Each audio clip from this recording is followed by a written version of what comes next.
নমস্কার, আপনি দেখছেন যুক্তি কথা ইউটিউব চ্যানেল। এই ভিডিও থেকে আপনি জানতে পারবেন যে আপনার বিছানার নিচে কোন কোন জিনিস রাখলে তা শুভ এবং কোন কোন জিনিস রাখলে তা অশুভ, এবং এগুলো বাস্তুশাস্ত্র মতে একেবারে যুক্তিযুক্ত কথা। তাই অবশ্যই ভিডিওটা পুরোটা দেখুন। ভিডিওটা অত্যন্ত সংক্ষিপ্ত ভিডিও, এবং যদি মনে হয় যে ভিডিওটা প্রয়োজনীয় তাহলে আপনার পরিজনদের সঙ্গে শেয়ার করতেও ভুলবেন না। ঘুম আমাদের জীবনের একটি অতি গুরুত্বপূর্ণ বিষয়। সারাদিনের ক্লান্তি অবসাদ দূর করে ঘুম। বাস্তুশাস্ত্রে এমন কয়েকটি জিনিস রয়েছে যা খাট বা বিছানার তলায় রেখে ঘুমানো একেবারেই উচিত নয়। বিছানা বা খাটের তলায় কিছু জিনিস রাখলে সেগুলি আপনার ঘরের ওপর নেতিবাচক প্রভাব ফেলতে পারে। জানুন কি কি। প্রথমত, যে কোনো ইলেকট্রিক জিনিস মাথার নিচে নিয়ে শোয়া একেবারেই উচিত নয়।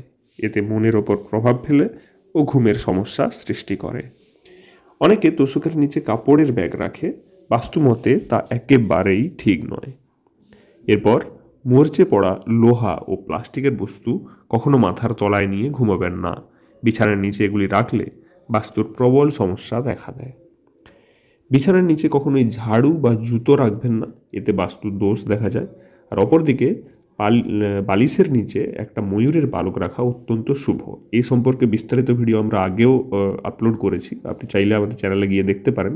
তাই আপনার বালিশের নিচে একটি ময়ূরের পালক রাখা অত্যন্ত শুভ। এবং সর্বশেষ, এছাড়াও শুভ ফল পেতে রাখতে পারেন একটি লোহার চাবি। লোহার চাবি আপনার যদি বালিশের নিচে রাখেন তাহলেও শুভ। তো জেনে নিলেন এই সংক্ষিপ্ত কয়েকটি তথ্য যদি আপনি অনুসরণ করেন তাহলে বাস্তুমতে আপনার খুবই শুভ হবে। ভিডিওটা প্রয়োজনীয় মনে হলে আপনার পরিজনদের সঙ্গে অবশ্যই শেয়ার করুন, এবং এই ধরনের নিত্য নতুন ভিডিও প্রতিনিয়ত পাওয়ার জন্য আমাদের চ্যানেলকে সাবস্ক্রাইব করতে ভুলবেন না। দেখা হচ্ছে পরের ভিডিওতে। ধন্যবাদ।